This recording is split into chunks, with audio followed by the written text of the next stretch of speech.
For years, the name Luigi Mangione barely meant anything to the public. Just another defendant, just another file in the system. Until now. Because buried inside court transcripts, witness statements, and evidence logs. Some details don't quite add up. Details that raise uncomfortable questions. Details that suggest someone might be lying. And details that could change the entire outcome of this case.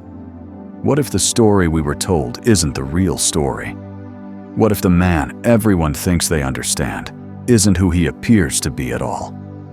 Tonight, we're breaking down the shocking evidence, hidden inconsistencies, and explosive theories surrounding the Luigi Mangione trial.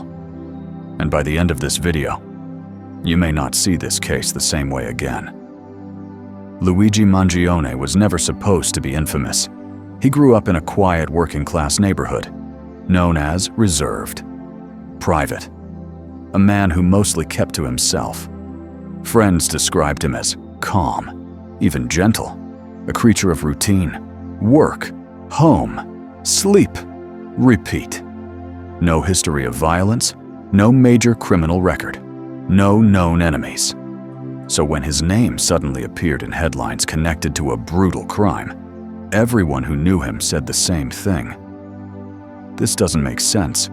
Police claimed Luigi had motive, opportunity, and circumstantial evidence tying him to the scene. But what they didn't have was a clean, airtight narrative. From the very beginning, this case felt rushed. Investigators had made up their minds too quickly. And once a story takes hold, it's tough to undo. The crime itself was horrifying. Late at night, a quiet residential street, minimal witnesses. The victim was found inside their home. No signs of forced entry, no robbery, which immediately raised one terrifying possibility. The victim may have known their attacker. Police zeroed in on Luigi within 48 hours. Why? A blurry piece of surveillance footage, a vague witness description, and phone records that placed his device in the general area, not inside the house, not at the exact time of death, just nearby. And yet, that was enough to make him the prime suspect. From that moment on, every piece of evidence was filtered through one assumption. Luigi did it. Instead of asking, who could have done this? Investigators asked, how do we prove Luigi did this? And that difference matters more than people realize. Let's talk about the evidence, because this is where things get strange. First, the surveillance footage.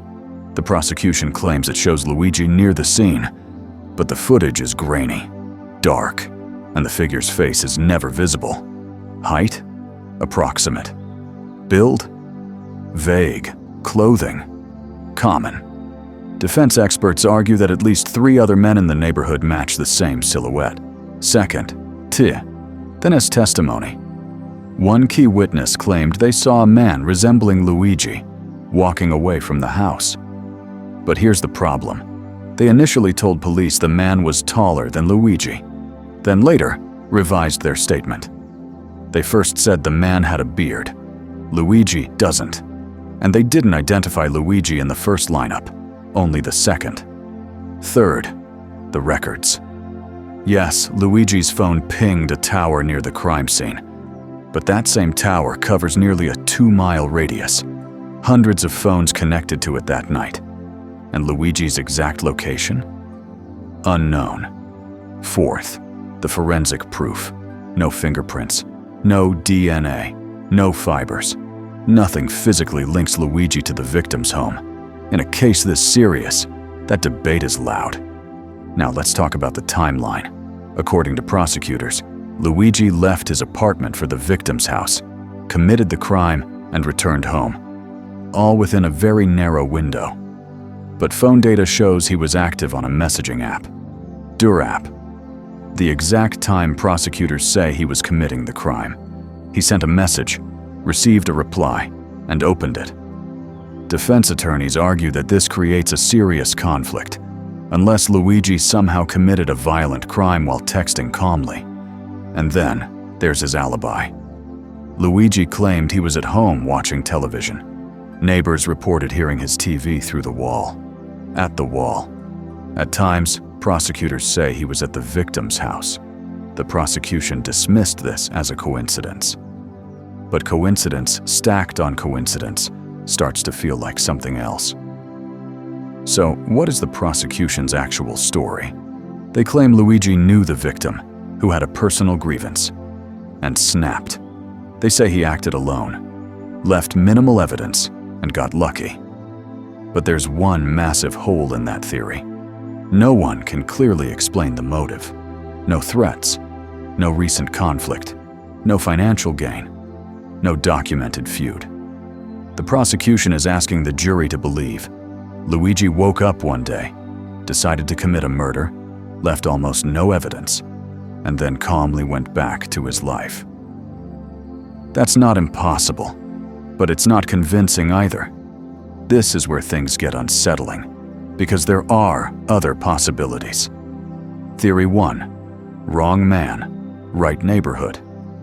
Luigi lived close to the victim. That made him easy to target as a suspect. Once police focused on him, other leads quietly died. Theory 2. Someone else with access. No forced entry. Which suggests someone the victim trusted. A friend. A neighbor. A family member. A former partner. But none of those angles were deeply investigated. Theory 3. A staged narrative. Some believe evidence was interpreted selectively to fit a pre-chosen suspect, not necessarily planted, just framed in a way that made Luigi look guilty. And once the media got hold of the story, public opinion was locked in. Right now, the Luigi Mangione trial stands at a crossroads. New forensic testing is being requested. Digital data is being re-examined. And defense attorneys are pushing to introduce previously ignored evidence. If just one key inconsistency is proven, the entire case could collapse. And if Luigi didn't do this, then the real killer is still out there. Free, unknown, and unpunished. This trial isn't just about one man. It's about how easily a narrative can become reality, even when the facts don't fully support it. So the question remains, is Luigi Mangione a cold-blooded murderer, or a convenient suspect in a story that's far more complicated than anyone wants to admit? The Luigi Mangione case isn't finished, and until every contradiction is addressed, until every missing piece is explained, we don't really have justice. We just have a story. And sometimes, the story we're told isn't the truth. This is Shadow Case File.